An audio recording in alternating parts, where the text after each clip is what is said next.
Hi, and welcome to 10 Kids, 2 Docs, Parenting Insights from Pediatrician Moms. I'm Dr. Sylvia Bank. And I'm Dr. Vivian Carlin. Welcome back. Today we are going to talk about the gassy infant, which is something that a lot of parents struggle with around maybe beginning at the 2-week period of time, peaking at the 1-month time of life. And it's a common complaint that I get in the office when I see parents at the 2-week and the 1-month visits. Yes, so common. So many questions about this. So let's dive in. Welcome to the 10 Kids, 2 Docs podcast. Seasoned pediatricians and longtime friends, Sylvia Bank and Vivian Carlin have counseled thousands of parents and are raising 4 and 6 kids, respectively. Join these doctor moms as they incorporate fun and their combined wisdom and experience to share parenting insights for anyone looking for practical and trustworthy guidance. Please note that this podcast is not intended to be a substitute for professional medical advice, diagnosis, or treatment from your doctor. So typically what I've seen is around that newborn period where you have this brand new baby at home. It's a learning curve, especially for first-time parents, with how to feed, when to change the diaper, what is the sleep schedule. There's a lot of initial flux and change as you're getting used to your new baby. And usually like at around 2 weeks or so, closer to a month, those issues have kind of settled down. Parents feel much more comfortable that they're able to feed their baby. But usually at that time, a new problem emerges, and that's the gassy, grunty infant. So just when you thought you had it down, Yes. in comes this other disruptor. And that is what I would like to discuss today, that gassy, grunty period of time. Okay, so do you have memories of that period of time with your kids? I remember during that period of time as a mom, my memory of this, sometimes it's related to gas and passing gas, but oftentimes timed with stooling. Mhm. And I remember having an entire day go by where there wasn't a good poopy diaper, and entering that evening kind of knowing that, oh, if you just have a good poop, we're all going to have a good night. But Right. if you don't, There's it's a going lot to be riding on this. another grunty, groany night. And there's a little bit of apprehension as parents enter what they think is going to be a bad night. And I Right. do remember feelings of that, during this phase in my children's, newborn period. Did you Mhm. did you have any feelings like this with your kids? Okay, so of my 4 that I had as newborns, honestly, with 3 of them, I do not remember this phase. Of course, they grunted with stooling and had some gassiness. However, I did have one with colic, and it was Mm, very difficult. And I feel like because of him, I knew and experimented with all of the tricks, right? So all of the things that you can do for that gassy, grunty, maybe slightly constipated or not stooling really well infant. Well, I mhm. tried all of them on him. Colic is Right, kind of a different beast, but it does give me parental experience in right. a lot of these techniques. Yeah. So in the pediatric literature, there is an overarching theory that this is kind of like a gassy phase for infants, right? Mhm. Sometimes the grunting and groaning results in some release of gas. So a lot of the prevailing theories focus around reducing the production of gas, helping Yeah. eliminate gas. And for my advice in the office, this is a phase. It's Mhm. something that children go through in a particular period of their infancy, and then it resolves and they outgrow it, often without any type of intervention whatsoever. Yes, yeah. I think this is an example of where we have the luxury, because of our profession, to feel very comfortable and confident. I don't need to do anything about this. This is a necessary phase. This is going to resolve. And I think that's a very challenging thing for parents, particularly first time parents, because your infant is crying. How do you possibly know why? And if or Right. not, you should be worried, right? Right.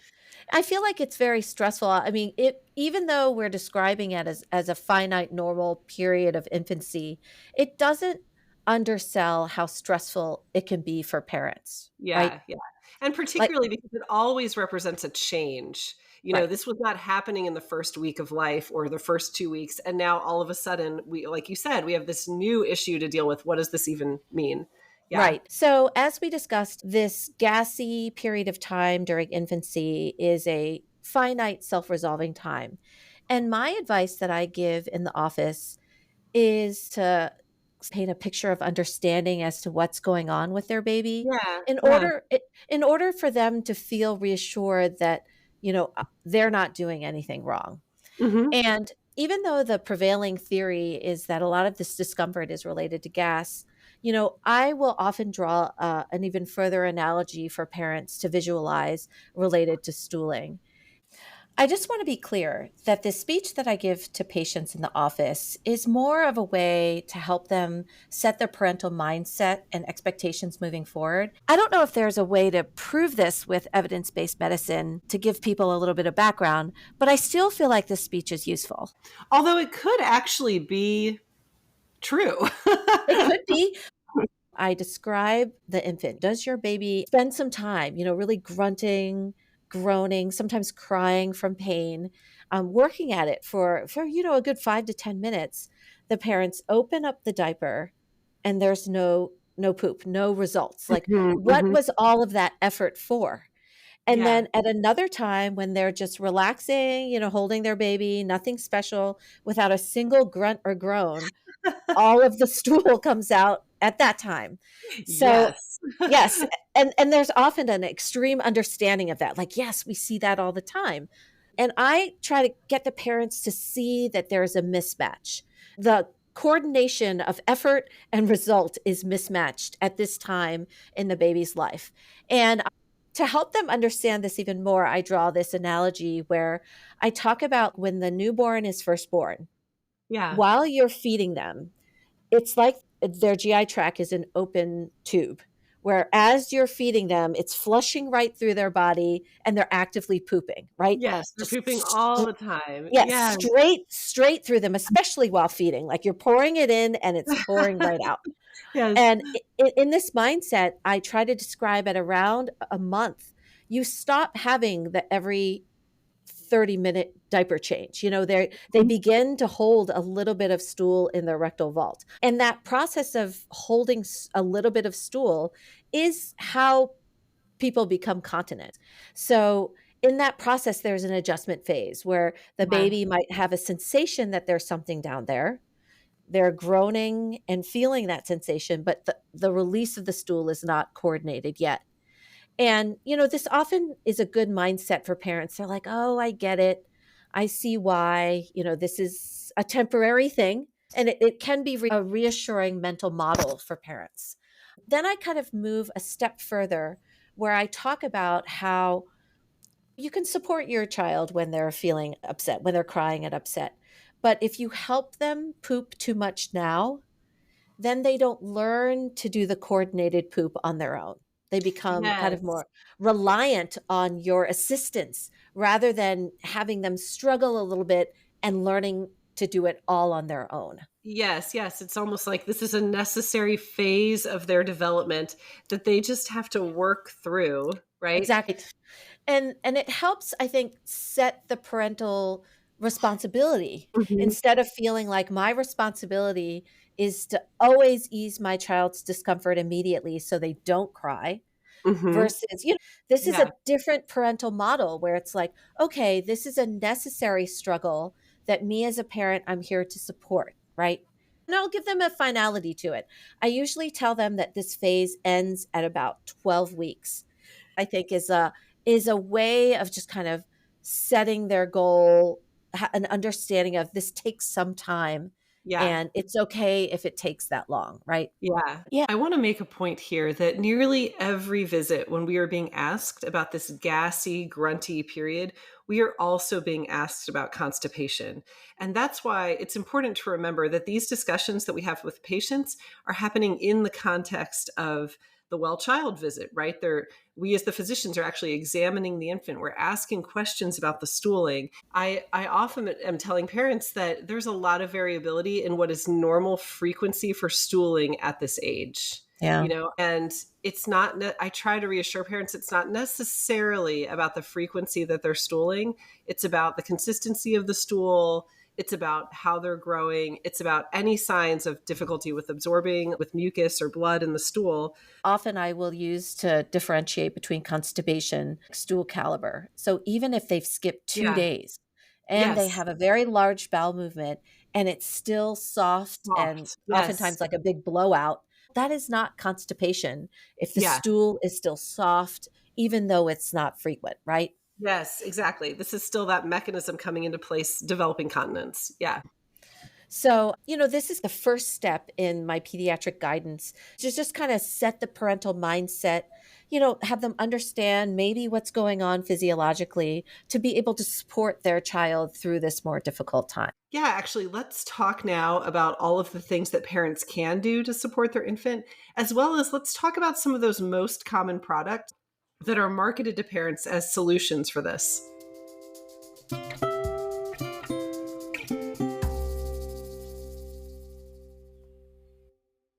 Okay, so everybody, all comers, very safe, often effective to just do simple maneuvers like bicycling the legs that can Mhm. help with that gut motility. I also encourage parents, sometimes they need to be picked up, rocked or walked around, a car ride, a stroller ride. Sometimes those Yeah. baby seat will have a little vibratory pattern that can sometimes be a little soothing, or have the baby sit in the baby swing for a little bit can also ease some of that discomfort. And Yeah, which is interesting because it's probably partially distracting them from the sensation, as well as just the change in position, the flexion at the Mhm. hips is also Yeah. helping move things through. So, Yeah. So any of these measures, I give parents free rein to try all of those at any time, right? yes, yeah, I totally agree. The question that comes up often is if and when do you change the formula or Yes. take things out of the breast milk? Sometimes the formula change winds up being just enough until you reach that quote Age. unquote 12-week part, and then it Yes. just gets better. And whatever formula they were on at the end is the one that they swear by. So whether or not I'm convinced that a formula change really does anything, I'm not sure, but it's absolutely safe to do. So the first formula that I recommend changing to is Enfamil Gentle Ease Mhm, or the mhm. Similac Sensitive. And just to explain this to our listeners, the theory, the principle behind these formulas is that they both contained a decreased lactose content compared to standard milk based formulas, and also contained some combination of partially broken down proteins, partially hydrolyzed proteins, or a slightly different carbohydrate blend that will ease digestion. We reference Infamil and Similac because that's usually what we have available in hospitals and offices as samples.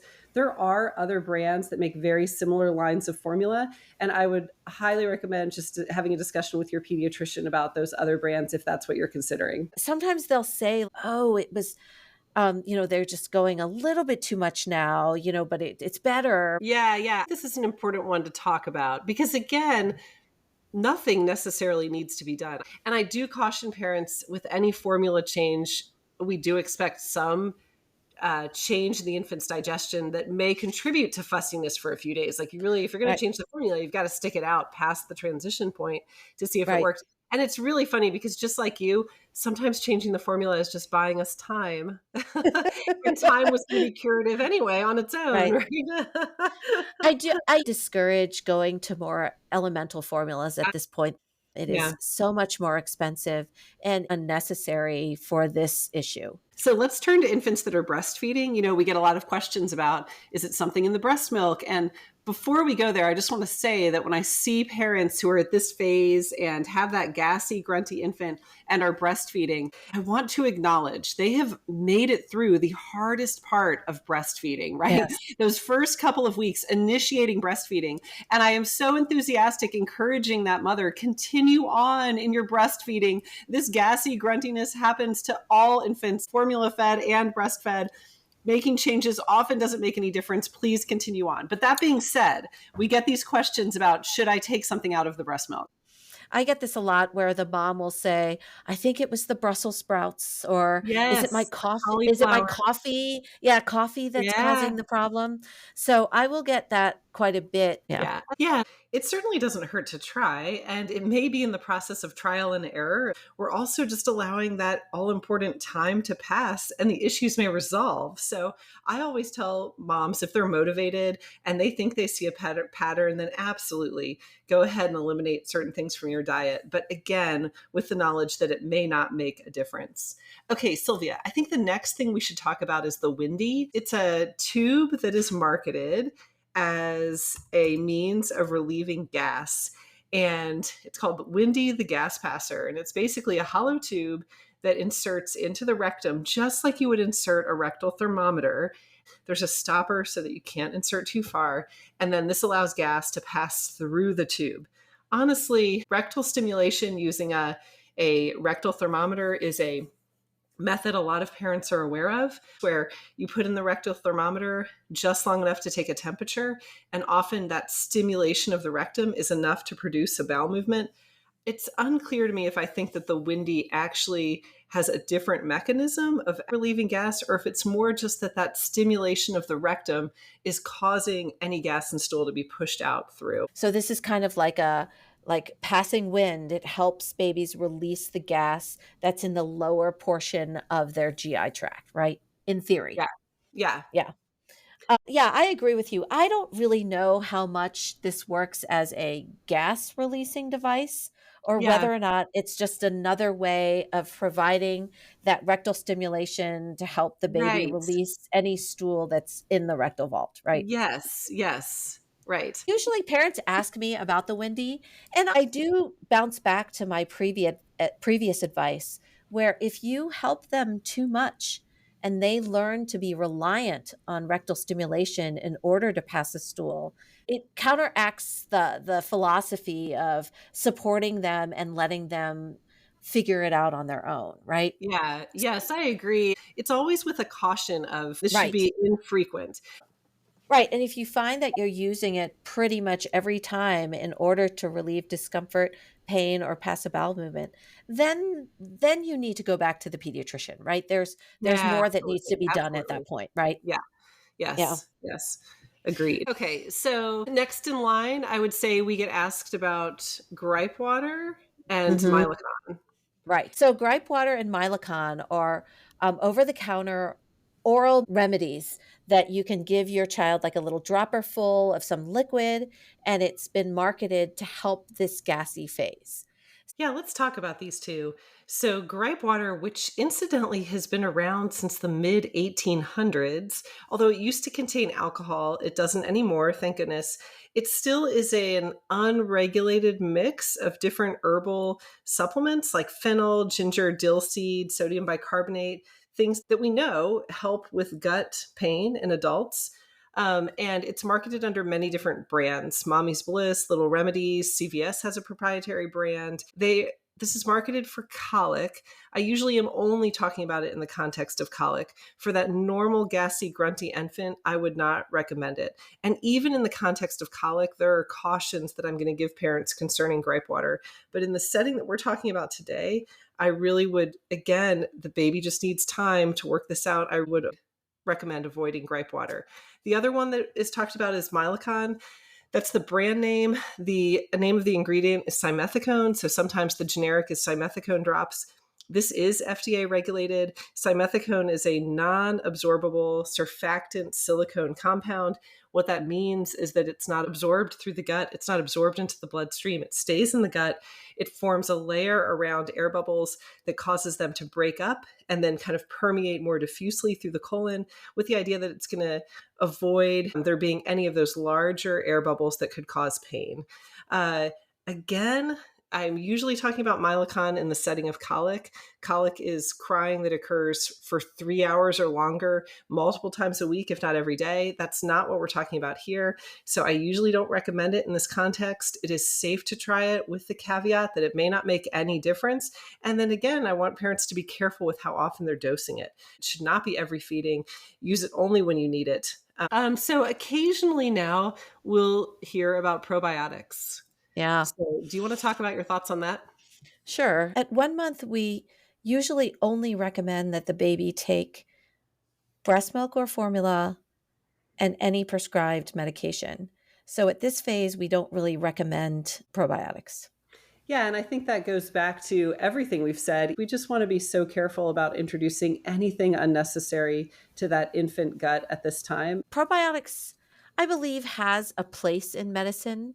Hmm. There are times where I do recommend probiotics, but the 1 month grunting is not a time where I recommend probiotics. Yeah, I fully agree. We've had a great discussion about this infantile period of gas and grunting and change in stool patterns. Okay, wait, Sylvia. So before we go to our concluding thoughts, I think we all need to know. So, what did you do? You remember with your 4 children going through this phase, we've talked about all these over the counter things that are available. What did you do with your kids? I actually didn't use anything. I just held my kid. If they needed to be comforted, I just picked them up. If we were going to have a bad night, we just had a bad night. Just kind of knowing that, all right, this is what I'm here for. Yeah, I totally felt the same. I mean, I just didn't even really consider any of these things until I had my baby with colic. And we will do that in a different episode because that is a different level of desperation. Yes, absolutely. But not in this context. That baby that is just like grunty, groany, going through this phase, I just didn't do anything with them Right. other than, holding them and the things we Right. talked about. So, our summary statements from today's discussion, this gassy period that infants often have, starting at maybe 2 weeks or 4 weeks of age, it's a finite period of time in the baby's development. It ends at about 12 weeks, and the main goal of the parents is to support their children through this phase, not to try to eliminate all symptoms altogether. We reviewed different formulas and how they may play a role during this phase. We outlined and reviewed the over-the-counter remedies that are marketed for this period of time, of which our general thought is it is not necessary at all. It's something that should be used very infrequently, if at all. But in general, our overarching thoughts are to be the supportive parent at this time and to allow your baby's gut to develop like it should without any external assistance. In time, this phase will end. As we look ahead to future topics off of this, certainly colic. We are going to talk about colic. And then formula. There's so many formulas on the market right now. There's the European formulas that have become more popular in America as well. So I look forward to that discussion too. And constipation, we do need to start tackling constipation. What is constipation? This is not what we talked about today, but what does it look like? How do we treat it? And what is to be done about constipation. So there are a lot of topics that we can discuss that just kind of got tipped on today's episode. This is 10 Kids, 2 Docs. I'm Sylvia. And I'm Vivian. As always, thank you for listening. See you next time. Thank you for listening to 10 Kids, 2 Docs, hosted and created by Sylvia Bank and Vivian Carlin. If you enjoyed this episode, please subscribe and recommend our podcast to other listeners. Visit our website at 10kids2docs.com, where you can find links to social media and leave comments or suggestions. Back next week with more topics in parenting.